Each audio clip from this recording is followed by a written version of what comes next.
안녕하세요. 자, 오늘 우리 73쪽입니다. 73쪽이에요. 그 파생명사. 그러니까 이 세 교재는 조금 페이지가 다른데 그 파생명사, 한정적 전미사 요 부분입니다. 자, 그러면 같이 보겠는데요. 하필이면 문학을 들고 왔구나. 그렇지. 근데 우리가 이게 또 야간은 또 저기 하여간 노트 하면서 하면 돼.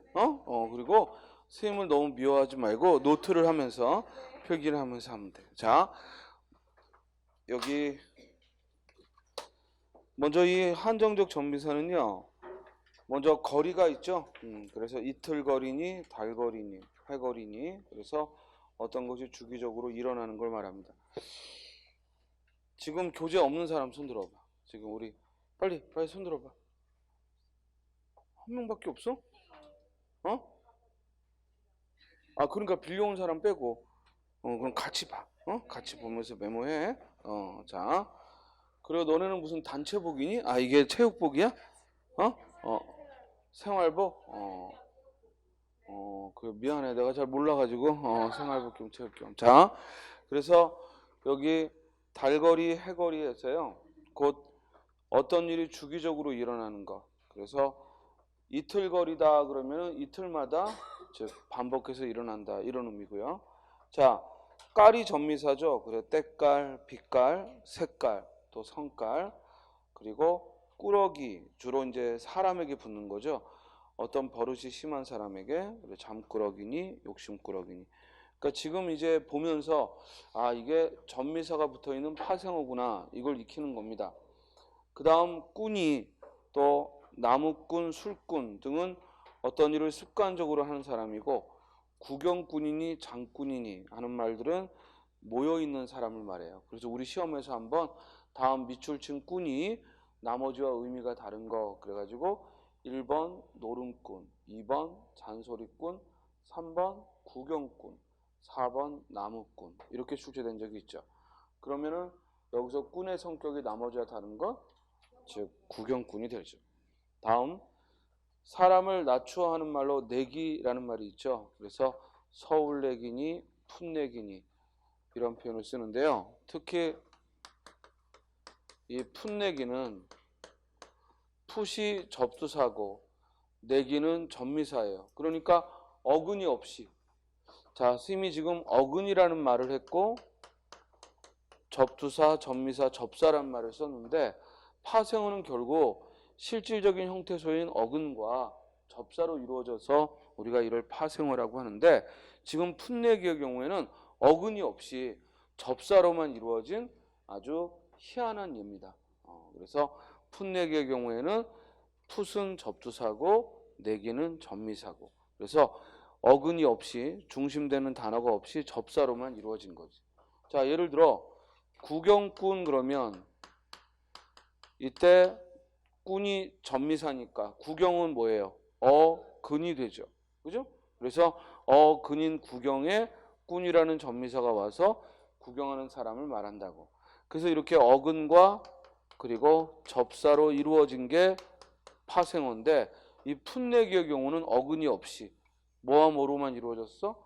접사와 접사로만 이루어졌기 때문에 주의를 해야죠. 다음에 선생님, 손님 등에서 보듯이 님이 전미사고 그리고 사람을 나타내는 말로 둥이라는 전미사. 그래서 막둥이니 또는 재주가 많다고 재간둥이니 둥이라는 전미사를 그리고 사람들, 나무들에서 보듯이 이렇게 들이 복수전미사죠. 복수전미사인데 이 복수전미사들과 또 하나 구별을 해야 될 것이 귤, 사과, 배, 들이 있다. 자, 이렇게 한 단어가 오고 그 한 단어 뒤에 들이 붙으면 이는 전미사로 복수, 즉 여러 개라는 의미를 갖는 것이고 반면에 이렇게 여러 단어를 들어주고 거기에 들을 쓰면 이때 들은 접사가 아니라 뭐다? 의존 명사다. 의존 명사라서 이는 앞말과 띄어야 되는 거죠. 그래서 이 접사일 때에는 앞에 한 단어가 오고 그때는 붙여 쓰고, 그리고 얘가 의존 명사일 때에는 여러 단어가 오고 그때는 띄어 쓴다라는 거죠. 그렇죠? 다음 떼기라는 말이 와서 어떤 명사를 이 저속하게 표현할 때, 즉 귀떼기, 볼떼기, 등떼기, 판자떼기 하고 떼기라는 전미사를, 그리고 본토박이, 토박이, 전박이처럼 어딘가에 붙박혀 있는 사람을 말할 때, 그래서 우리가 벽에 이렇게 붙박혀 있는 장을 뭐라고 불러? 붙박이장하고 또 부르기도 하죠. 붙박이장이다 라고 부릅니다. 다음에 뱅이가 있죠. 백이. 그래서 1살 백이, 5살 백이, 또 알백이, 또 공짜 백이, 진짜 백이 하고 백이라는 전미사가. 그래서 시험에서 가끔 이게 백이라는 전미사를 쓰느냐 아니면 백이라는 또 전미사를 쓰느냐 또는 떼기라는 전미사를 쓰느냐, 이런 구별을 또 물어본단 말이야. 자, 우리 백이라는 전미사도 있죠. 그래서 얼룩백이, 백이라는, 그래서 얼룩백이하고 어떤 사물을 나타낼 때 이렇게 백이라는 또 전미사를 쓰기도 합니다. 자, 그리고 곱배기, 뭐 악착배기, 그래서 백이라는 전미사를 쓰기도 하고요. 또 가난뱅이, 주정뱅이처럼 어떤 사람을 낮추어 말할 때, 또 겉보, 털보처럼 또 보가 그런 사람을 가리키죠. 그런데 지금 우리가 들고 있는 이 접사는 품사를 바꾸지 않는 한정적 접사인데, 예를 들어 먹보나 울보 같은 경우에는 품사를 바꿨죠.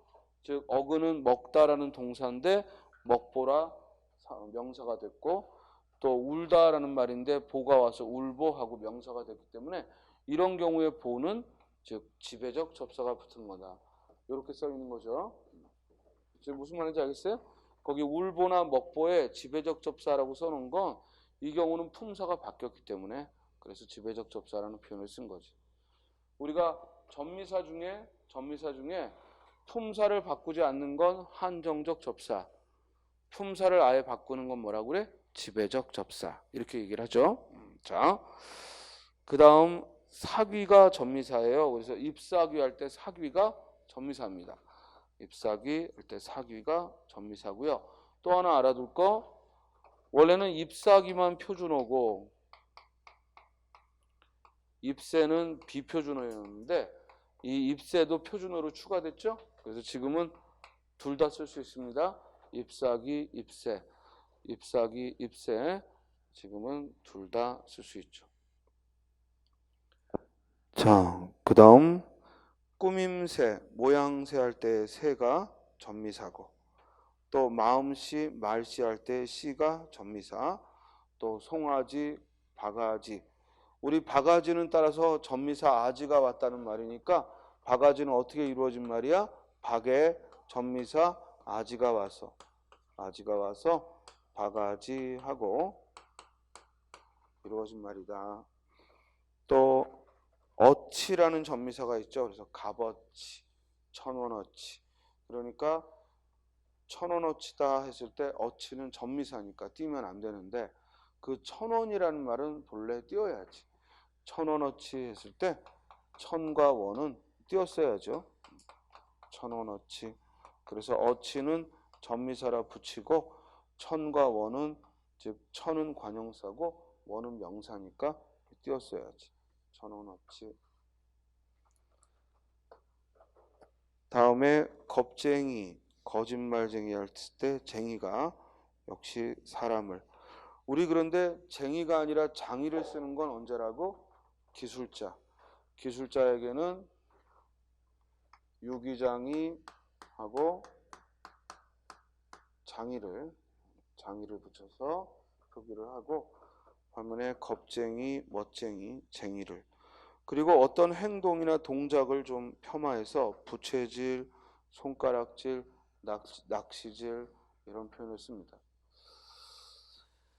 자, 그 다음 페이지에 보면요. 이제 지배적 접사가 있는데요. 지배적 접사. 먼저 우리말의 이 미음이나 기는 아주 대표적인 명사와 접미사예요. 이 미음 또는 기 또는 이는 명사와 접미사. 따라서 슬프다는 형용사인데 슬픔 하면 명사가 됐죠. 자, 이렇게 품사를 아예 명사로 바꿔버리니까 명사와 접미사라고 한 거야. 또 믿다라는 말에 접미사 음이 와서 믿음, 또 묻다라는 말에 접미사 음이 오면 무듬이 아니라 물음이죠. 왜냐면 뒤에 모음으로 시작하는 형태소가 오면 디귿은 리을로 바뀌거든.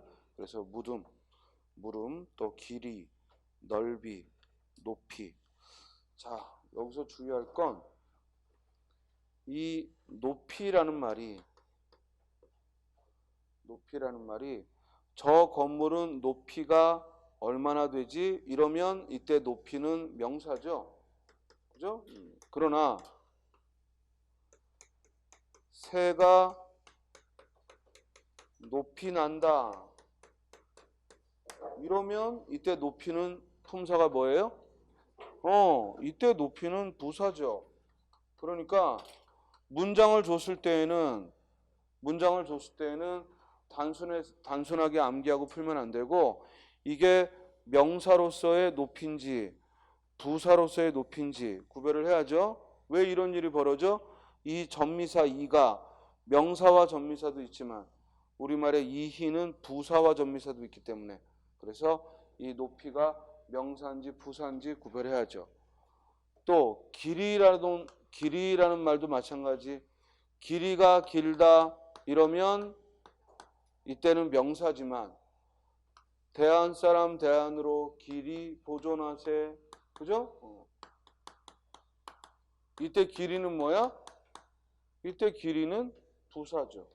그러니까 이 이의 경우에는 접미사 이의 경우에는 명사와 접미사도 있고 부사와 접미사도 있기 때문에 이런 문장에서 구별을 해야죠. 쓰기, 듣기, 굵기 하고 명사를 만들고 반면에 귀걸이에서 귀에 거는 것 이런 얘기니까 귀에 걸다의 접미사 이가 또 다듬이 하고 접미사 이를 또 걸음하고 접미사 음을 오뚜기 하고 접미사 이를 삐죽이 하고 접미사 이를 그래서 이 접미사가 미음이나 이로 끝날 때는 밝혀 적어라 이거야. 밝혀 적어라. 그런데 거기 만듦이라는 말은 우리말에 만듦이라는 명사는 없어. 그렇기 때문에 삶, 암, 알다의 명사 이 둘은 이게 명사가 틀림없지만 여기 만듦은 명사가 아니라 이건 그대로 동사죠. 그래서 이건 예문이 잘못됐어. 만듦이라는 것은 동사지 명사가 된 게 아니에요. 따라서 만듦의 경우에는 동사지 명사가 된 게 아니고 그럼 이때 미음은 명사로 바꾼 게 아니니까 명사와 접미사라고 하면 안 되고 뭐라고 해야 돼? 명사형 어미라고 해야 돼. 명사형 어미. 저기 우리 남학생 저기 미안하지만 사무실 가서요 에어컨 좀 켜달라고 그래.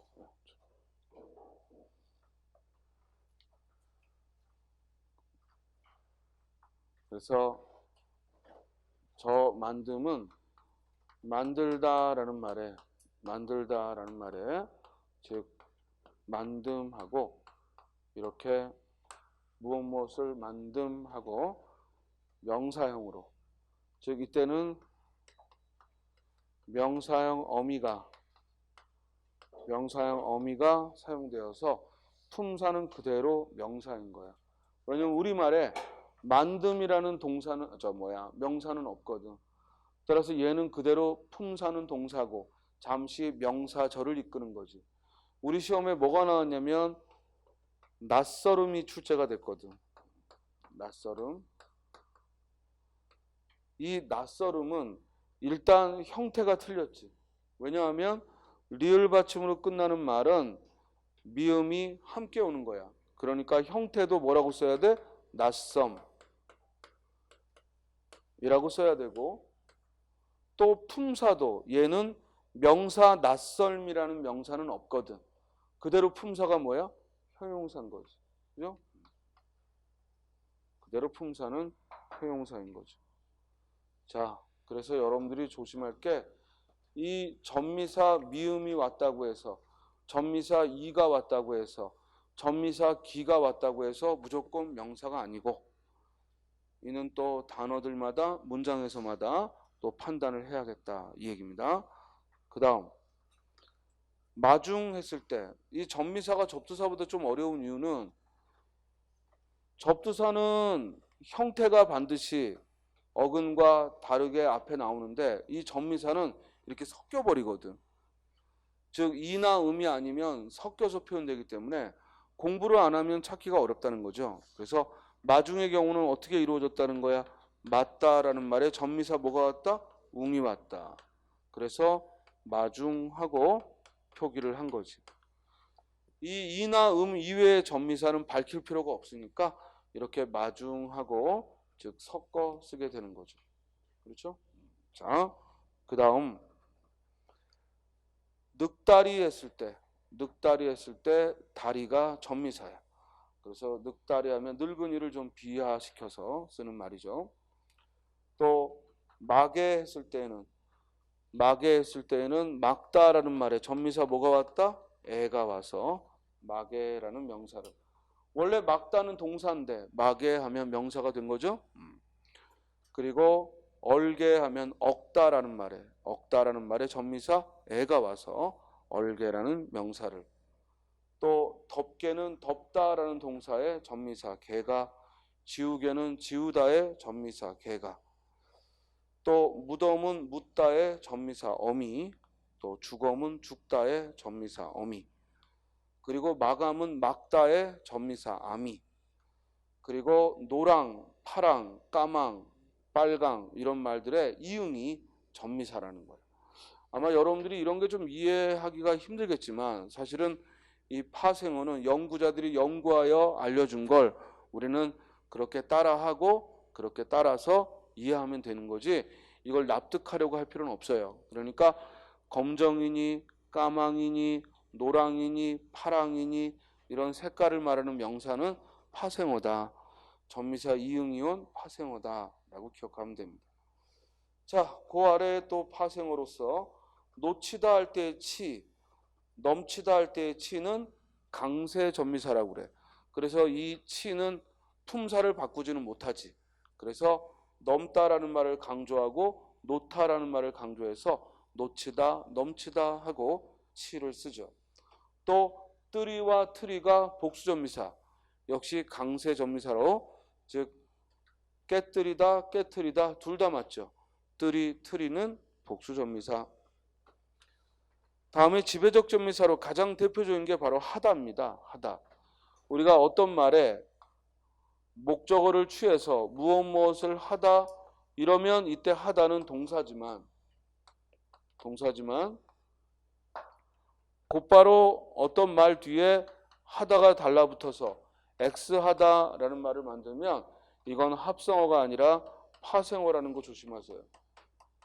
그래서 노력하다 파생어야. 공부하다 파생어야. 일하다 파생어야. 따라서 어떤 낱말에 하다가 붙었을 때 이 하다는 목적어를 취하는 하다하고는 관계없이 하라는 전미사가 들어가서 동사나 형용사를 만드는 겁니다. 그래서 공부하다의 하다 전미사죠. 때문에 만약에 일하다를 형태소를 분석하라, 일하다라는 걸 형태소를 분석하면 일단 어간은 일하까지 어간이고 그리고 어미가 다죠. 그 다음 다시 이 일하다라는 어간은 일이라는 어근에 전미사 하가 와서 일하다라는 동사를 만든 거니까 형태소는 3개가 되는 거죠. 자, 지금 방금 선생님이 일하다 할 때 일하다에서 다를 뺀 앞에 걸 어간이라고 했고, 그러면 이 뒤에는 어미고, 다시 그 어간 안에서 일이라는 명사에 하라는 전미사가 와서 이루어진 거니까 이때는 일이 어근이 되고, 그리고 하는 전미사가 된다라는 겁니다. 그래서 결과적으로는 형태소가 세 개로 쪼개지는 거지. 그렇죠? 또 계산하다, 이룩하다, 거듭하다, 이렇게 하다가 붙는 말은 모두 전미사가 붙은 말. 또 거리다와 대다가 복수표준어. 그래서 주로 의태어, 의성어와 만나서 출렁거리다, 출렁대다, 낄낄거리다, 낄낄대다, 휘청거리다, 휘청대다. 복수표준어죠. 거리다라는 전미사와 대다라는 전미사는 복수표준어로서 이 둘은 번갈아서 함께 사용해도 된다, 이런 얘기입니다. 그리고 사동접사가 있죠. 이희리기, 우구추, 으키이키에. 이를 사동접사라고, 이 중에서 이희리기는 동시에 피동접사이기도 하죠. 이희리기의 경우에는 사동접사이면서 동시에 피동접사도 이희리기가 있고요. 나머지는 사동접사지. 이희리기, 우구추, 으키이키에. 이렇게 10개가 사동사를 만드는 사동접사야. 우리 사동사가 뭐죠? 남에게 시키는 것, 다른 사람에게 어떤 동작을 시키는 뜻을 가진 걸 사동사라 하고, 그 사동사를 만드는 전미사가 10개라고. 이희리기, 우구추, 으키이키에. 그런데 이 중에서 이희리기 4개는 똑같이 생긴 뭐도 있다고? 피동 전미사도. 똑같이 생긴 피동 전미사도 있다고. 다음.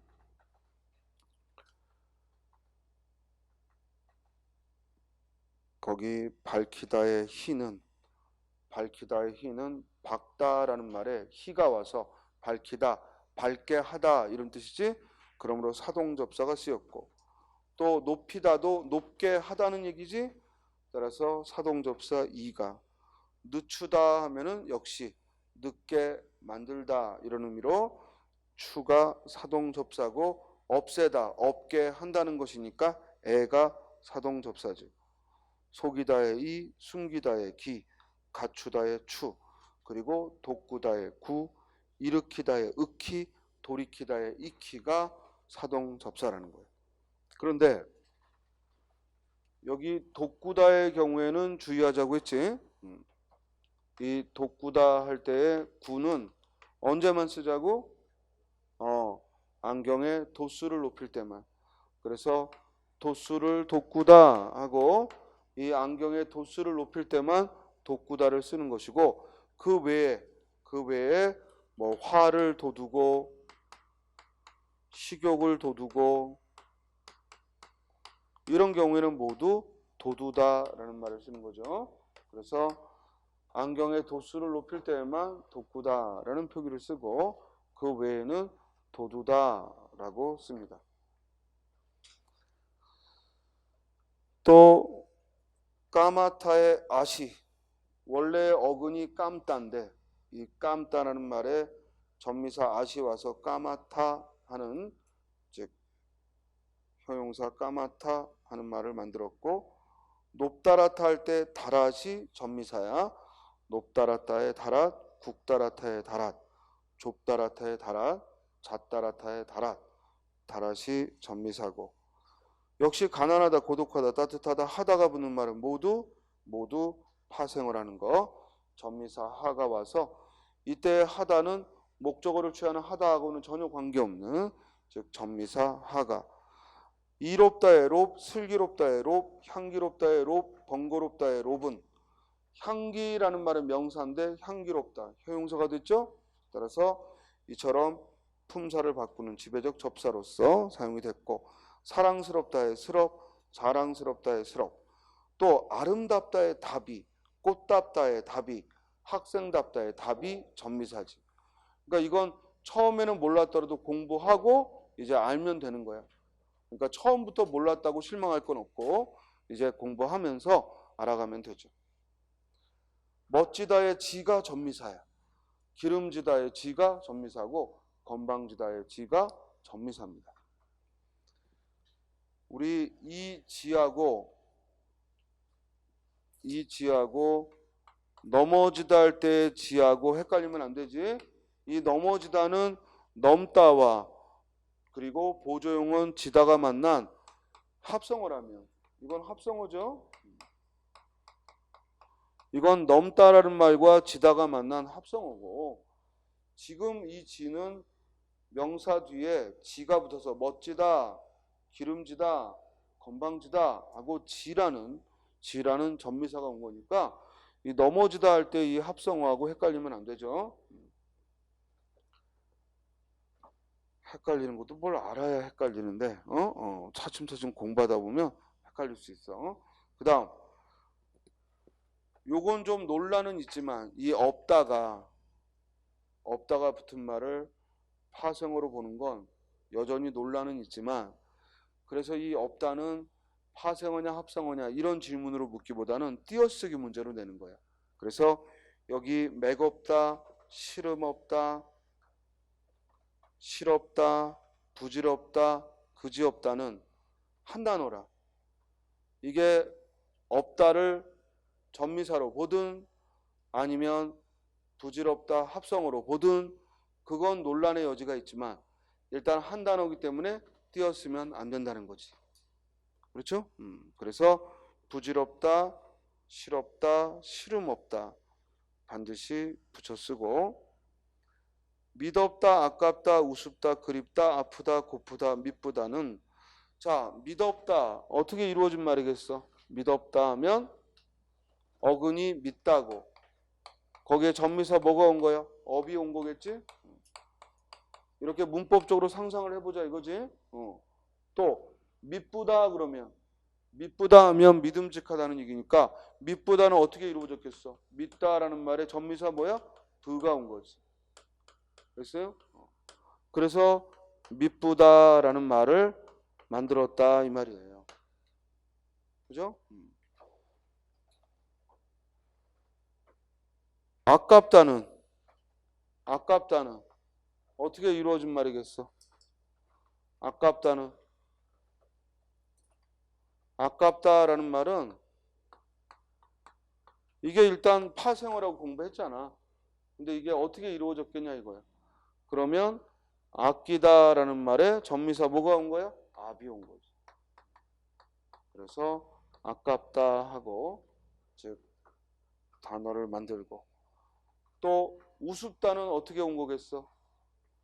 웃다라는 말에 전미사 읍이 와서 우습다라고 만들었겠지. 그러면 우스운 사람이야, 우스운 사람이야. 위에 거예요, 아래 거예요? 위에 거다 이거지, 그지? 기본이 우습다니까 여기 우를 쓰면 안 되지. 우스운이죠. 그래서 우습다 하고 비읍 불규칙이라 우스운 사람이라고 쓰는 거지. 그립다는 어떻게 이루어진 거야? 그리다라는 동사에 전미사 비읍이 와서 그립다라는 형용사를 만든 거죠. 그리다는 동사고 그립다는 형용사죠. 그래서 그리다라는 동사에 비읍이라는 전미사가 와서 그립다 형용사를.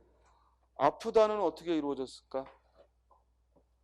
아프다는 우리 몸이 아프면 앓다라고 하지.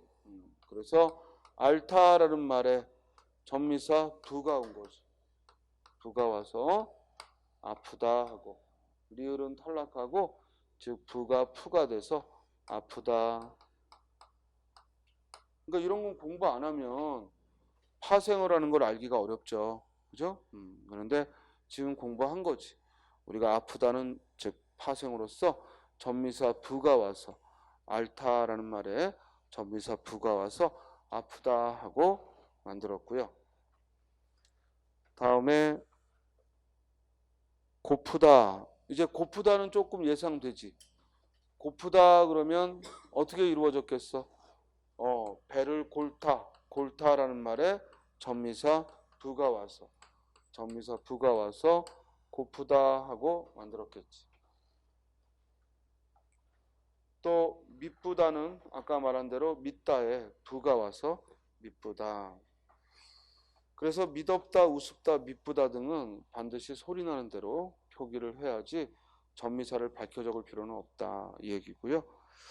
자, 지배적 접사가 붙은 부사로서 우리가 이와 희가 아주 대표적인 부사와 전미사죠. 그런데 아까도 말했지만 이가 명사와 전미사도 있기 때문에 그냥 무조건 이 희가 왔다고 부사라고 보면 안 되고, 희는 무조건 어떤 낱말이 희가 와서 이루어진 것 같으면 부사라고 판단하면 돼.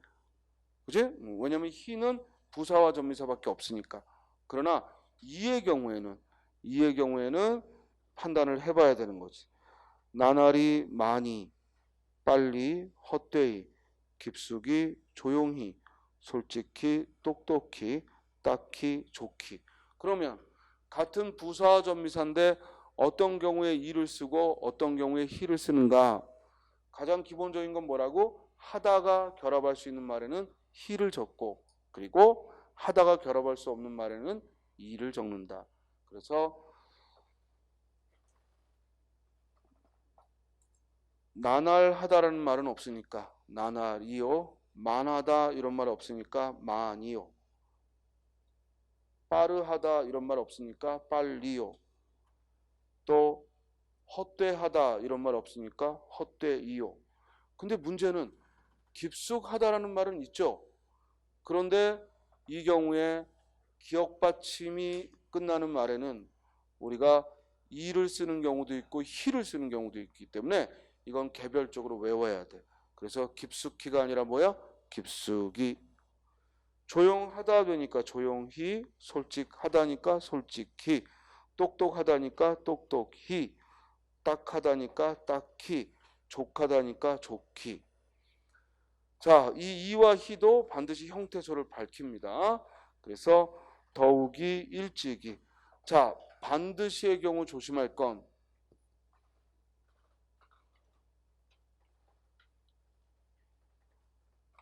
일찍이가 맞으면 일찍이는 틀린 말이죠. 그렇죠? 더욱이가 표준어니까 그냥 소리 나는 대로 더욱이는 틀린 말이라고. 그런데 이 반드시의 경우는 우리가 이 반듯하다처럼 하다가 붙는 말인데 앞이 시옷으로 끝나면 무조건 이야. 그렇죠? 그래서 반드시 했을 때 이 이는 얘도 있지만 또한 소리 나는 대로 뭐야? 반드시 얘도 올바른 게 있기 때문에 이런 경우에는 그 두 단어를 구별해야죠. 요건 OX의 문제지만 요건 구별하는 문제죠.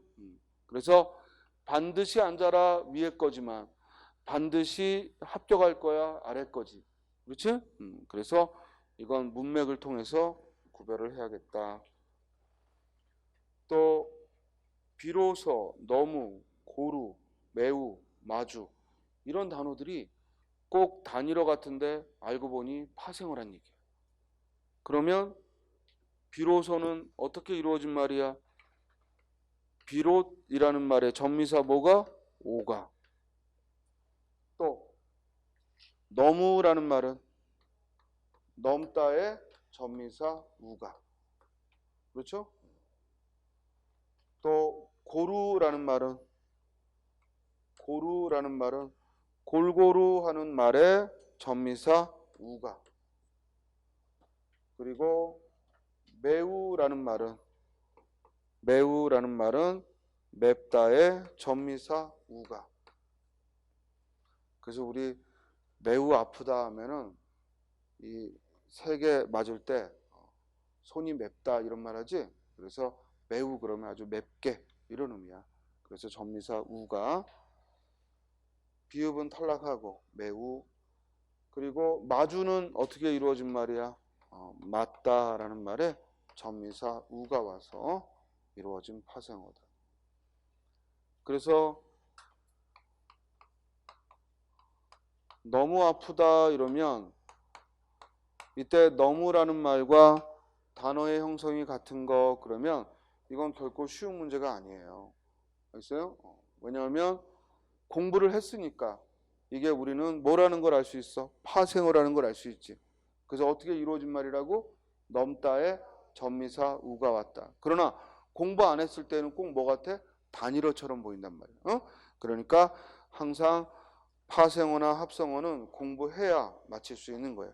또 너무라는 말에서 조심할 건 원래 너무는 부정적인 데만 썼는데 너무 많아, 너무 커, 너무 아파 하고 부정적인 데에 쓰는데 이번에 새로 추가되면서 어디에 써도 돼요?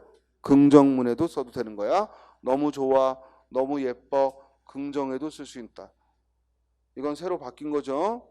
그래서 너무 많다, 너무 크다처럼 주로 너무는 부정어로 부정어와 호응을 했는데 이제 너무라는 말은 긍정에 써도 된다.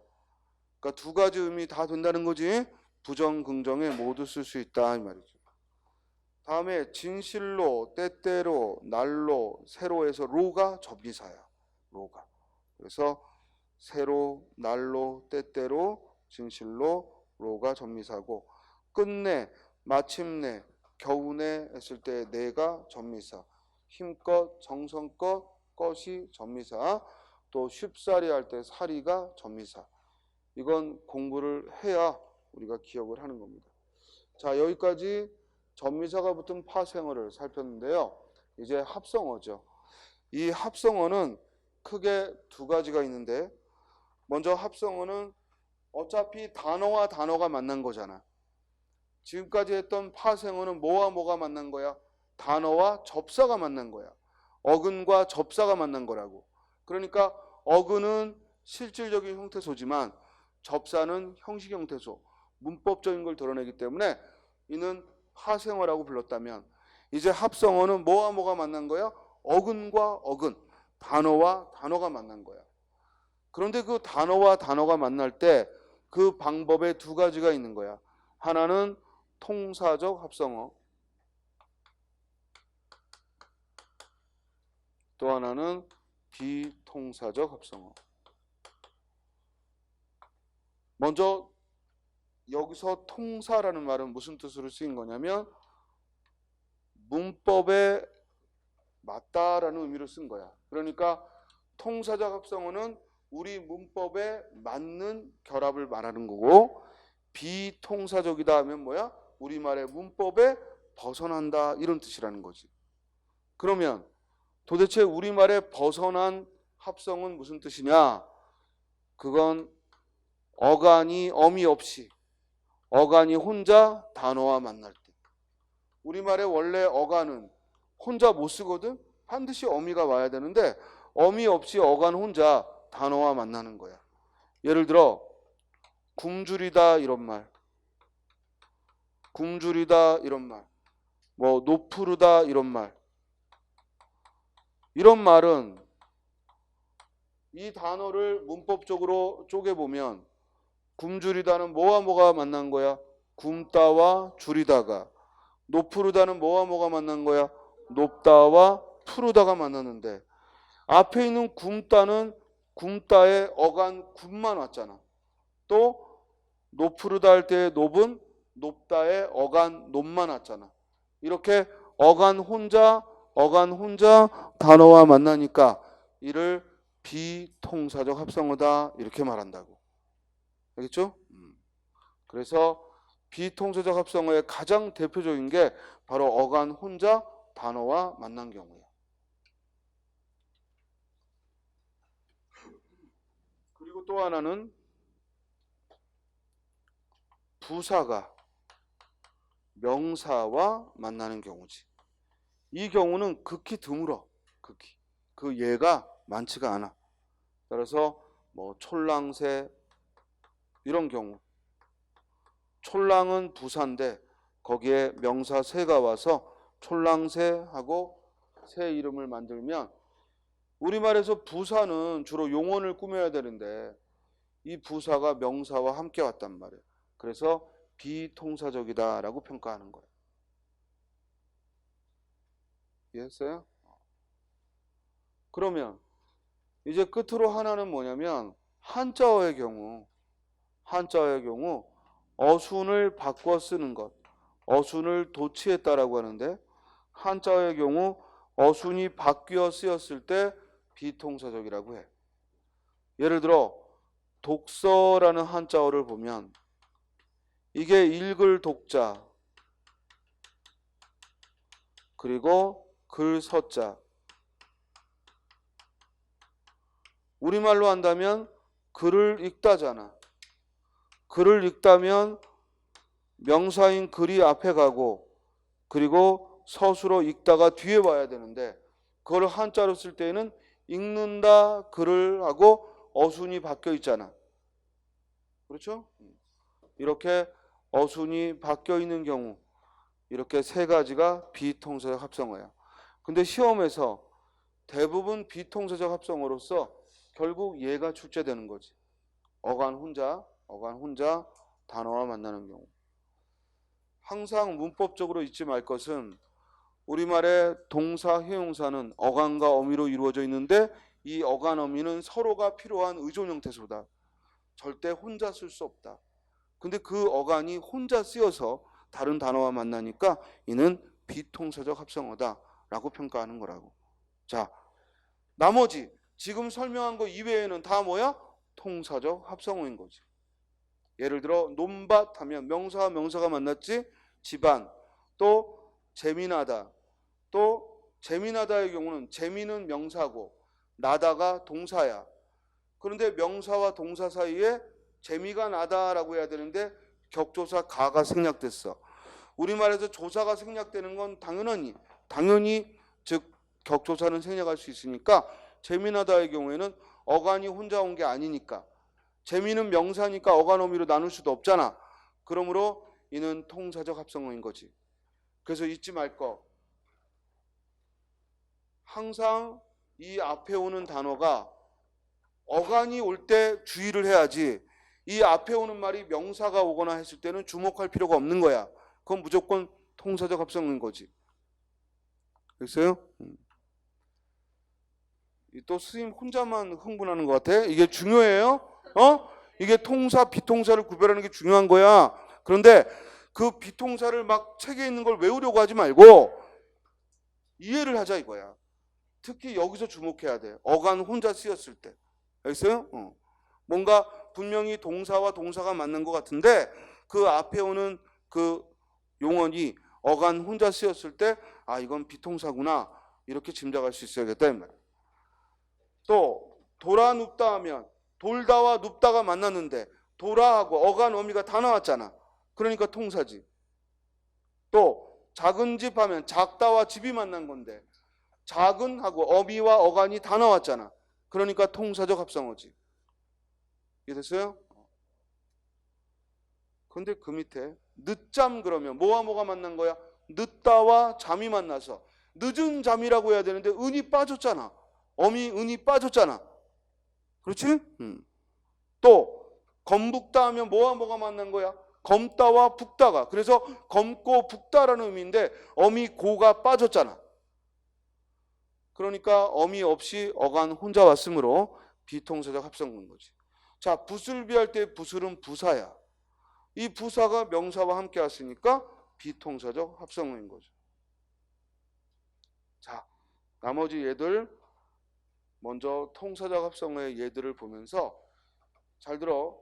합성어라는 것 자체가 두 단어가 만나서 새로운 단어를 만든 거야.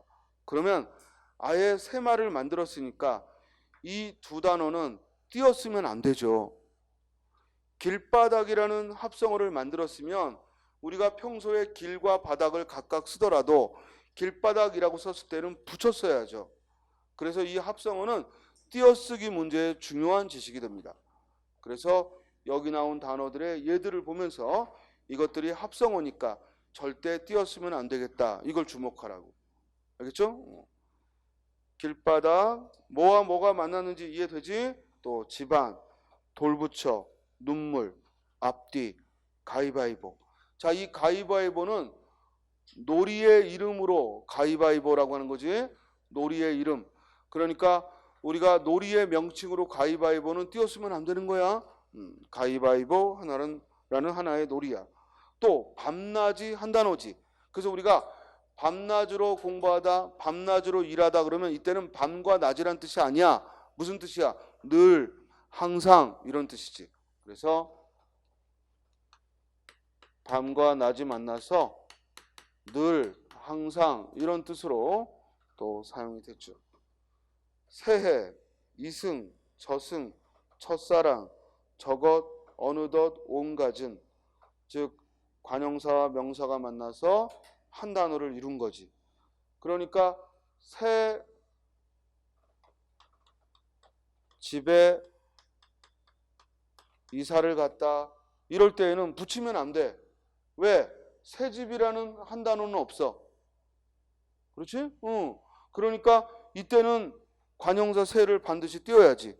그러나 새해가 됐다 이때는 새해라고 합성어를 이뤘으니까 새해가 됐다 할 때 새해는 절대 띄었으면 안 된다 이거지. 그럼 선생님 똑같은 새가 이게 관형사라 띄어야 되는지 아니면 뒤에 오는 체언과 합성어를 이뤘는지 이거 어떻게 판단합니까? 이 자리에 새 말고 그 반대말인 헌을 넣어서 말이 된다면, 그죠? 헌 집으로 이사 갔다 말이 되면 그때 새는 뒤에 말과 한 단어를 이룬 게 아니니까 띄었어야 되고, 그렇죠? 반면에 새해가 됐다 우리 이미 지난해를 헌해라고 그러나? 그런 말 안 하지? 2018년도가 곧 헌해가 된다 이런 말 안 하지? 그러니까 이 경우에는 새로운 의미의 한 단어를 만든 거야. 이제 좀 감이 와요? 자,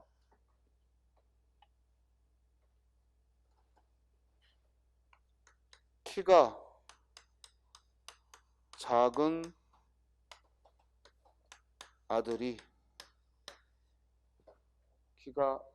아들이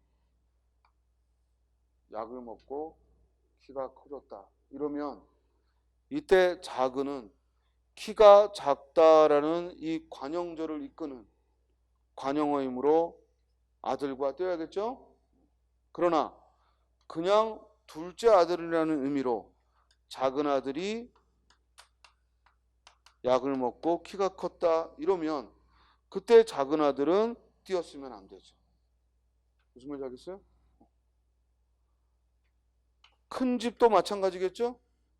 만약에 평수가 넓은 집으로 또는 규모가 큰 집으로 이사 갔다 그럴 때 큰 집은 띄어야죠. 그러나 설이 되어서 큰 집에 놀러 갔다 그럴 때 큰 집은 큰아버지 댁을 말하니까 뭐야? 붙여야 되고. 알겠죠? 따라서 이게 합성어가요 결코 만만한 문제가 아니고 띄어쓰기하고 관련 짓기 때문에 주의를 하자. 우리 이승 저승 할 때 승자가 원래는 한자어 생에서 온 거야. 생에서. 그러니까 이곳에서의 생, 저곳으로의 생 이게 만나서 결국 생이 승으로 바뀌어서 이승 저승이라는 현실과 죽음 후에 이승과 저승이라는 말을 만든 거죠. 또 첫사랑할 때 첫은 관형사야. 이 관형사 첫이 사랑과 만나서 첫사랑하고 합성어를 만들었지. 첫사랑이라는 말은 있지만 두사랑, 세사랑이란 말은 없지. 이해되나? 아, 저 오빠는 나의 두사랑이야. 세사랑이야. 이런 말은 없잖아. 그렇지? 그러니까 이 첫이라는 말에 다른 말이 쉽게 올 수 없으므로 첫사랑은 합성어가 되는 거죠. 이해돼요? 다음. 그러면 질문. 여기 한 사람이 있다.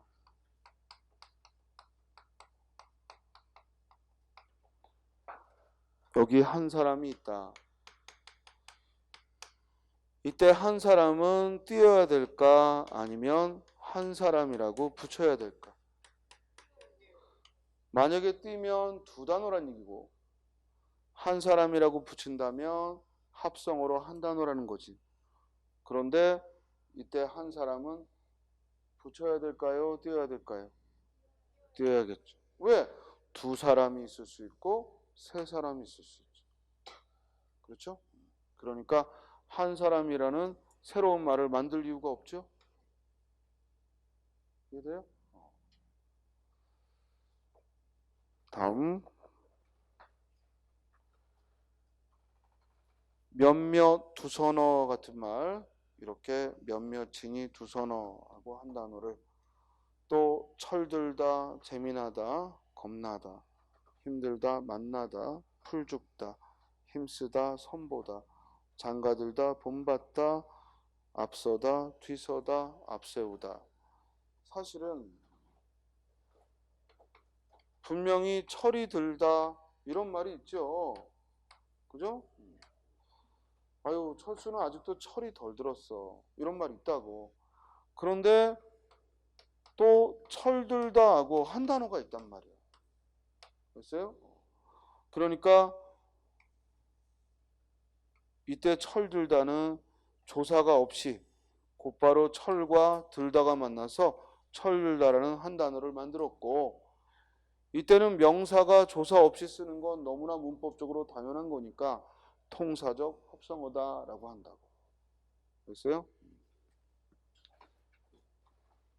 또 앞세우다. 이때 앞세우다 하면은 맨 앞에 즉 내보내다 이런 의미로 한 단어의 합성어를 이루죠. 그만두다, 못나다, 막되다, 또 가끔 가다, 그리고 몹쓸 이런 단어들은 곧 부사가 동사를 꾸미면서 합성어를 이뤘죠. 제각각 또 가끔 가끔 이리저리. 주의할 거 지금 이리저리가 합성어라고 배웠으니까 이리저리는 절대 띄었으면 안 되는 거죠. 그는 이리저리 살폈다 할 때 이리저리는 띄었으면 안 되는 거죠. 합성어라는 얘기는 한 단어로 굳어졌다는 얘기입니다. 그러니까 합성어를 이룬 말들은 띄었으면 안 되죠. 또 늙은이, 작은아버지, 큰집, 군밤, 구린내, 마른신, 날짐승 모두 통사적 합성어로. 자, 구린내의 경우 아까 우리 끝내 할 때 내는 전미사라고 배웠잖아. 그지? 근데 왜 구린내 할 때 내는 전미사가 아니라 합성어라는 거야? 뜻이 다르지? 이때 내는 무슨 뜻? 냄새라는 뜻이니까 구린 냄새라는 뜻이므로 구린내. 지금 구린내가 구린 냄새인데 그게 무슨 뜻입니까? 네 발가락을 맡아보면 알죠. 그래서 그런 구린내, 쿠린내, 고린내, 코린내 합성어죠. 또 날짐승 할 때 날은 날고기의 날과 다르다고 그랬지? 날고기의 날은 접두사지만 날짐승의 날은 날 수 있는 짐승이란 뜻이니까 합성어죠. 다음 긴긴 한 단어야. 긴긴이라는 관형사가 있다는 거지. 또 요게 문제야. 돌아가다, 알아보다, 찾아보다, 스며들다. 꼭 두 단어처럼 보여서 띄어쓰기 쉽단 말이야. 근데 이게 합성어야. 그러니까 반드시 붙였어야 돼. 돌아가다, 알아보다. 그래서 시험 문제에 영희야 맛집 좀 알아보렴. 맛집 좀 알아보렴 하고 자기도 모르게 알아보렴 하고 띄어쓰기 쉽단 말이죠. 틀렸다 이거지. 여기 있어요? 왜? 알아보다가 한 단어니까 절대 띄었으면 안 되고 붙였어야지. 그지? 알아보렴. 이해됐어요?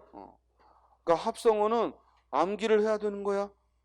알아보다 하고 암기를 해야 되는 거야.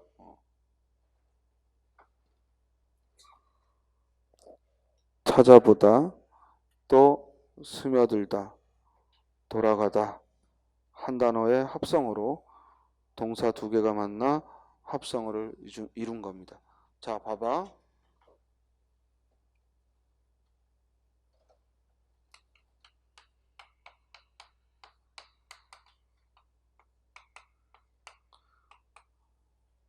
시험 문제에 이렇게 내는 거야. 즉 찾아보아라, 어서 찾아보아라 하고 1번, 또 같은 보다를 써서 어서 먹어보아라 2번. 그죠? 이렇게 출제하고 밑줄 친 말 중 띄어쓰기가 틀린 것 이렇게 물어보는 거예요. 됐어요?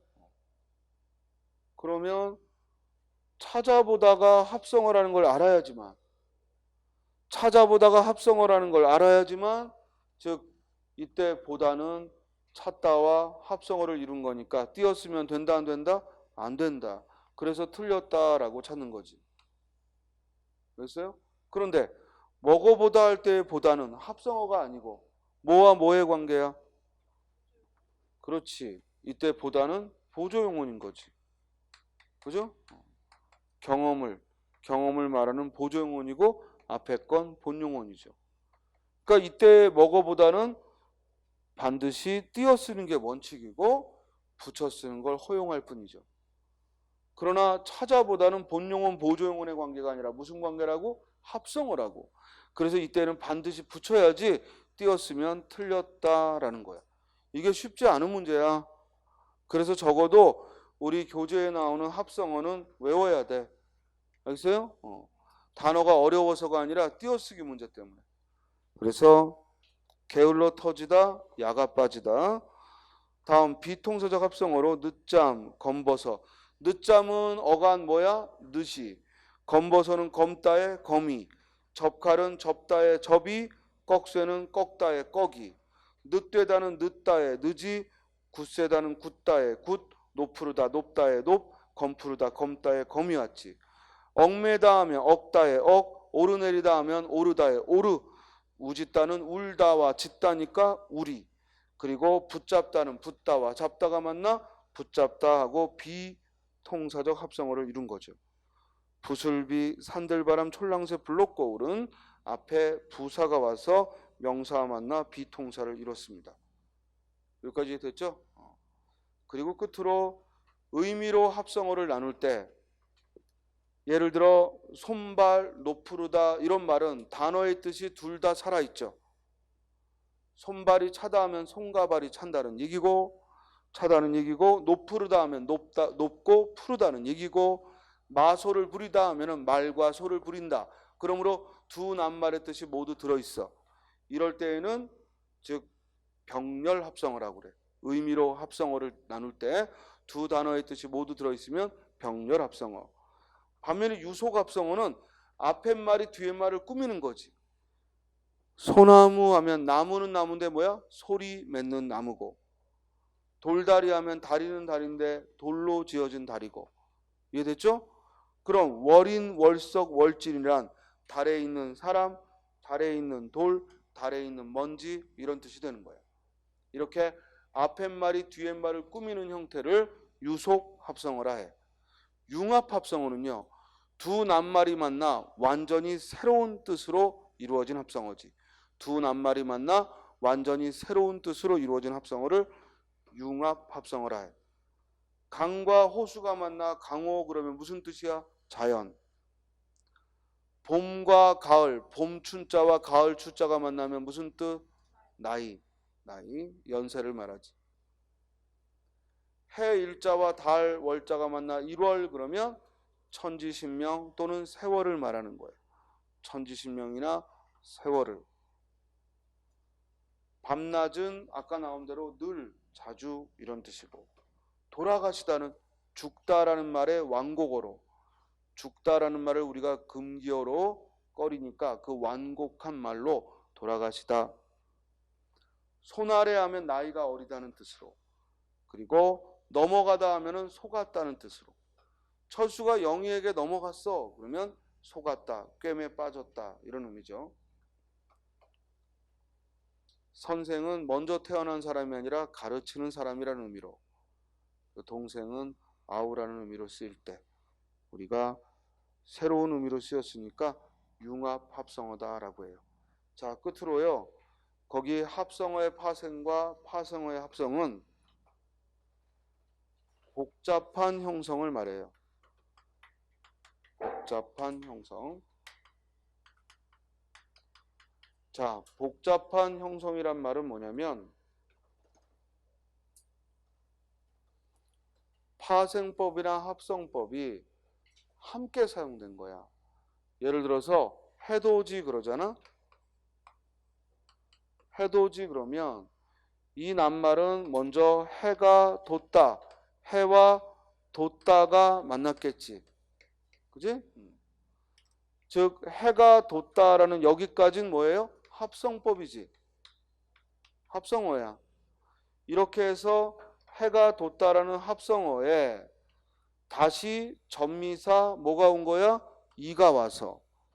이 전미사 이가 와서 최종적으로 해돋이라는 파생어가 이루어진 거죠. 그러니까 이렇게 한 단어 안에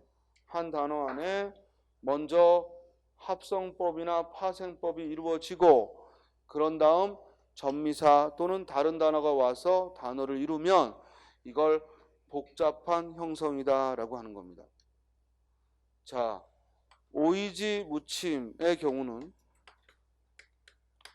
먼저 이 낱말이 오이지라는 낱말과 무침이라는 낱말이 만난 합성어인데, 즉 오이지 무침은 먼저 오이지라는 말과 무침이라는 말이 만나 이루어진 합성어인데, 다시 이 오이지는 오이라는 말에 전미사 지가 와서 이루어진 파생어고, 즉 파생어 오이지가 먼저 만들어지고 무침도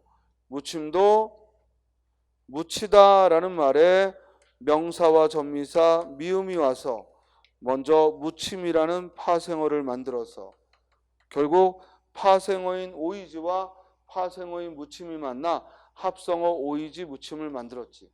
그러므로 이 경우는 합성어 한 번만 일어난 게 아니라 먼저 파생어가 일어나고 그 다음 합성어를 이뤘으니까 이런 경우 우리가 복잡한 형성이다. 알겠어요? 이해됩니까? 자, 여기까지 해서 우리가 파생어, 합성어를 살펴봤습니다. 이제 다음으로 뭘 봐야 되냐면 용언, 동사와 형용사에 대해서 그 활용에 대해서 더 살펴보는 시간을 갖겠습니다. 잠깐 쉬었다가 하죠.